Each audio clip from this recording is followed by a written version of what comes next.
Hello YouTube and what's going on? It is T90 Official and welcome to It's Not Huang, It's Right.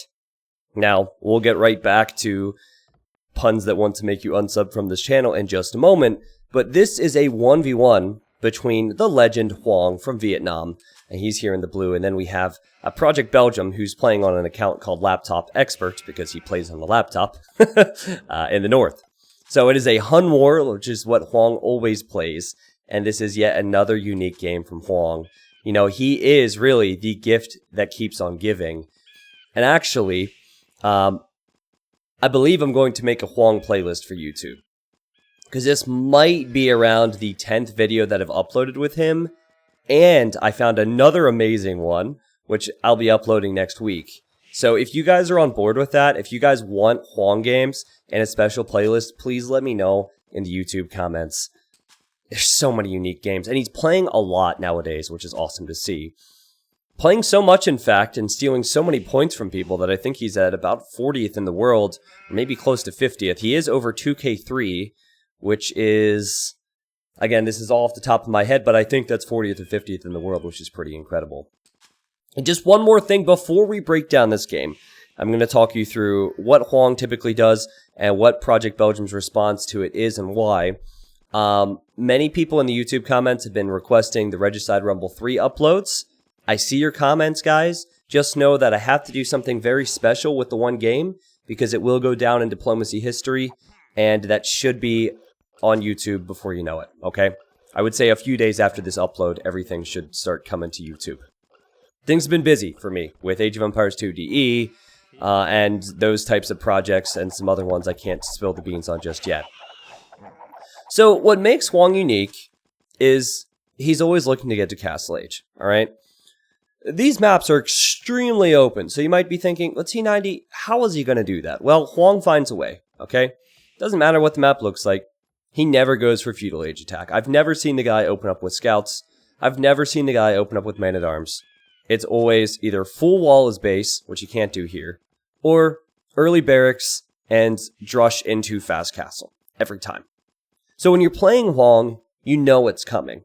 But so many players still die to him, which makes him so much more impressive, right?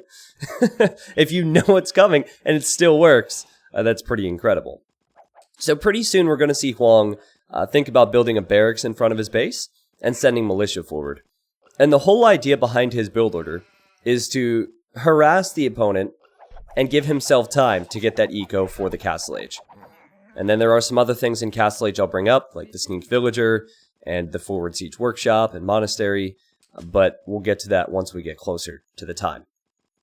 Now, Belgium, or Laptop Expert, sorry, he's already pushed in every single deer, so he has tons of food coming in, and he, like anyone who plays Huang, has a decision to make.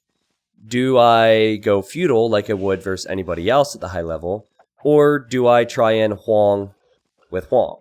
I mean, what's Huang and what's right? Who knows? Do you make your own militia and combat him in fast castle? Or do you go Feudal Age really quickly with all this extra food and go for scouts or man-at-arms and towers? What do you do? That's always the question. And so far, no sign from Project Belgium of what he might be doing. He does have enough wood for a barracks right now, and you just heard that Huang's barracks at home. Again, Huang always will, he'll always build the barracks before the mill, so he can get the militia out faster.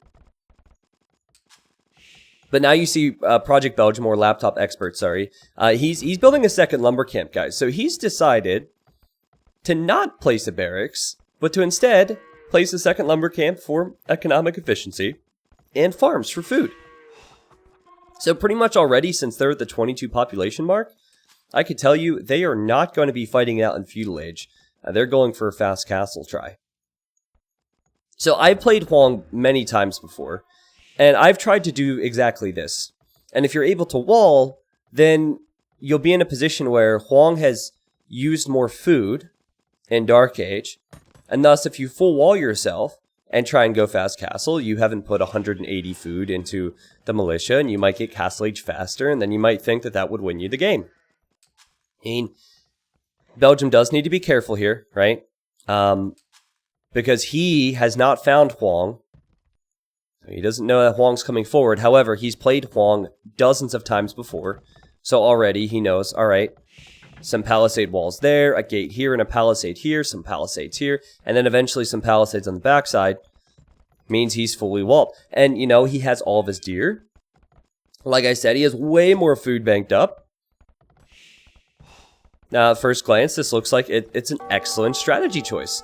And excellent thinking from Project Belgium to place the militia. I mean, here is HOANG. And HOANG sees the walls, and HOANG realizes, well, I'll just run directly into that TC if I try and go in. What do I do now? Now, HOANG has excellent build orders. He doesn't come off like a fast player when you watch him. Because oftentimes he idles his TCs, and his economy is a wreck, alright? It's just flat out as a wreck. But he has excellent build orders to get to Castle Age. So he actually will click up to Feudal Age before Belgium. Belgium's on his way now. And he will decide to play wide open. Now, HOANG must realize that Project Belgium is not going to make any militia. And what that does is, this gives HOANG a bit of map control. And so HOANG has decided to send one villager forward.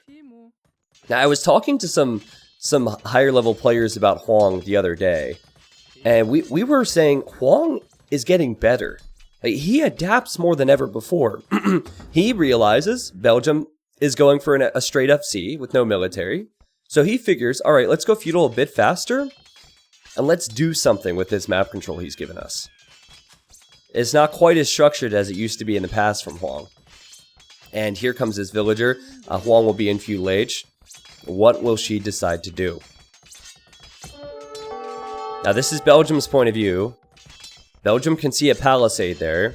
He can also see that HOANG is now in Feudal Age, and now he can see a tower. So this tower actually is brilliant because it would range 4 villagers on the wood. It would also range, I think, 1 farm at least. So yeah, just 1 villager forward, and HOANG tends to sneak a villager forward anyhow. Now, this is a bit messy, HOANG. So I think this was kind of worth it. And now you have 6 villagers for Belgium or Laptop Expert building a tower. They're not collecting resources, and HOANG decides, alright, you know what, I'm going to bail on this tower. Or am I going to bail on this tower? What will we do? I really like it. And HOANG is on his way to Castle Age behind all of this. So he's actually been able to get to Castle Age faster. But look at his base. His base is so bad. He has the stable up already, so he tends to go knights and mangonels. I guess he'll just leave the tower there for now. If I'm Project Belgium, though, I will try my best to pick off this villager. Because HOANG always tries to build forwards with a sneak vill. And so you'll see Belgium has gone for an archer range, which is interesting. And he's sending the archer out now, and he has the scout, so he's hoping to get the vill. But what did HOANG do? He created a scout. He's not waiting for just knights. He created a scout. So, yeah, say goodbye to your scout, Project Belgium, and say goodbye to your archer. Nice try. But that villager's staying alive. And there's another forward stable from HOANG. Now, the reason that this is titled, it's not HOANG, it's right, is because of the pun. That's the only reason. Or no, it's not. What is it? It's not right. It's HOANG. That's what I meant to say. The first reason is because of the pun, but also because what this game is going to turn into is not what your economy should be like if you want to win an Age of Empires 2 game. But he's such a unique player. He's able to find unique ways to find success. And, well, he loses his militia. Oof. And he needs to keep that scout alive. That scout could be so important for monks later. And yeah, he's now placed the siege workshop with 2 villagers, actually. Just to play it safe, I think. Now, Belgium is desperate to deny this siege workshop. He's desperate to deny it. He's desperate to snipe the forward vills because he knows how important that is to HOANG's strat, but I mean, HOANG will pick off a few archers, and now HOANG actually starts off with a battering ram instead of mangonels. could be a game-changing decision if he is able to kill the archer ranges before Mangonels come out for Belgium. Again, Hoang's eco, not important. Guys, I'm gonna link Hoang's YouTube channel, his new YouTube channel, if you want to watch him play. He's actually quite fast. It's just he never looks at his economy because it's all in aggression. And he doesn't create villagers normally either. These 5 knights are so important! He dives in! And Hoang's aggression is paying off. Project Belgium will need some time to mass these cav archers. And as you can see, very nice unit control from Hoang. He attacks a few CA while leaving 2 knights behind to attack villagers. Now, 30 villagers for both, but not that much gold income right now for the laptop expert. Now, it is quite normal for Hoang to not get upgrades on his knights. He tends to go for numbers. So, unfortunately for him, he only has 2 knights remaining. And unfortunately for him, the ram was a poor decision because Belgium has created his Mangonel. But notice that despite the weak eco for Hoang, despite this horrible economy, he only has 2 farmers right now, guys. He is the one being aggressive. It's been a bit wasteful for Belgium, hasn't it? I think that the archers in late Feudal hurt him. But, you know, after all is said and done, he will have his own Mangonel. A few more cav archers. That's about it, really. And Hoang even puts his villager inside this ram, which is extremely rare.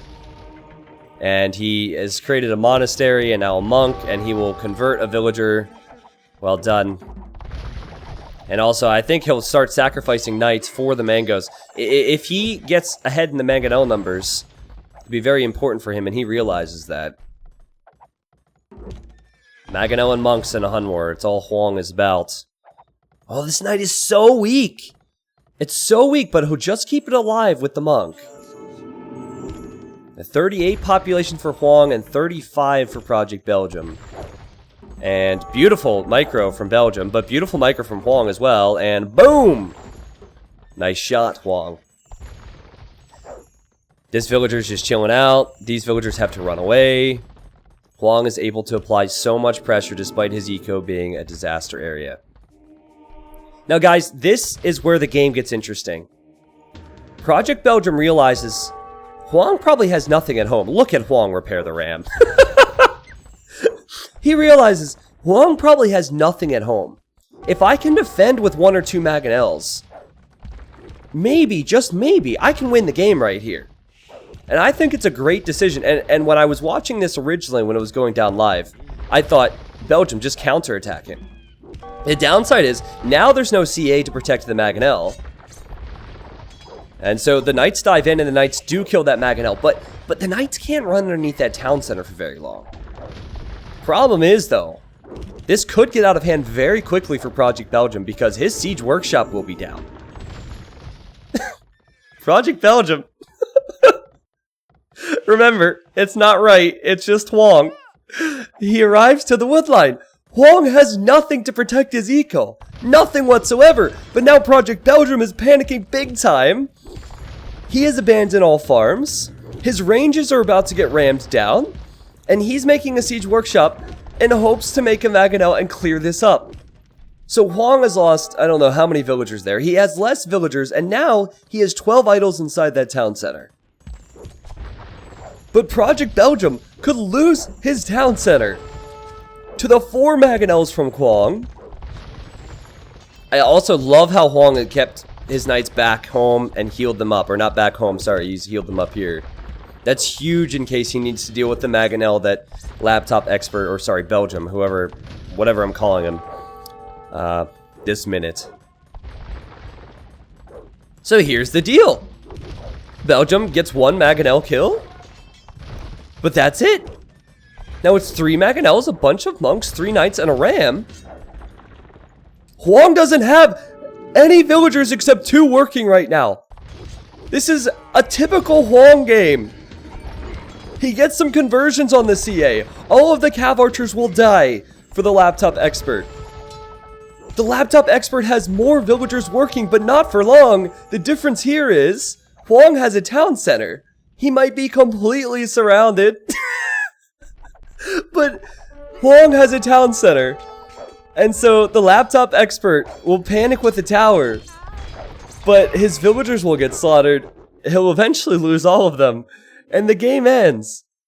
Look at the eco of HOANG. This is the winning economy, folks. He has 1 villager chopping wood, 2 villagers on farms. And then he has the villagers forward, who are, I guess she's technically a farmer, but no, she was a repair villager. 25 villagers. HOANG ends the game with 25 villagers, 20 of which were idle. Oh yeah, there's a gold miner out here. I was going to say this math isn't adding up. It's not right, guys. It's HOANG. Ridiculous. Ridiculous. Again, I think that the play from Belgium wasn't necessarily bad.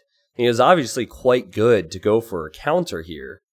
But HOANG punishes you if you fall behind in Maganel numbers, and that's exactly what happens. So, despite the lulls at the end of this game, I really think that HOANG showed how well he's able to adapt with the forward villager and the faster feudal time. I mean, he had faster feudal, faster castle. Then there was that one instance where laptop expert tried to snipe the villager. And it was actually 2 instances where he tried to snipe the villager. And HOANG prepared the first time by creating a scout instead of waiting for knights. And then the second time, he had the stable forward to help him as well. Like, it's really sick stuff. And there's another HOANG game, which will be on YouTube soon. I don't know what I'm titling it yet, but you can look out for that if you're in love with a guy like I am. So now we're going to go to the achievements. We're going to do it the old-fashioned way, I guess. I don't have my fancy overlays up and running right now. 35 units killed for HOANG. 3,500 food collected. 2,600 gold collected. Honestly, it's just a matter of the kills and who has a TC sometimes with HOANG games. Looking at the society stats, again, not a lot in that. And there you go. If you want to see that, then sure. But guys, let me know, please, if you want to see a HOANG playlist. I think that it would make a whole lot of sense because he's playing so much and there's so many good games that are entertaining. Remember, Regicide Rumble 3 uploads will be coming shortly to YouTube. I can't wait to show you guys if you didn't happen to see it on a live stream a few weeks back. And of course, when the opportunity arises, I will be uploading Age of Empires 2 Definitive Edition stuff as well. Kind of at a weird time, and I'm getting a lot of questions as to what my upload schedule is going to be like. I don't know. One thing I've always done on this channel is I try my best to provide variety. So I will stick to that, and I will have expert games, whether that's on DE2 or Voobly. I will have community games, whether that is on DE2 or Voobly. And I will have like YouTube-only things planned, and we'll see how it goes over time. Anyways, I freaking love you guys. Hope you like HOANG as much as I do, and I'll see you next time.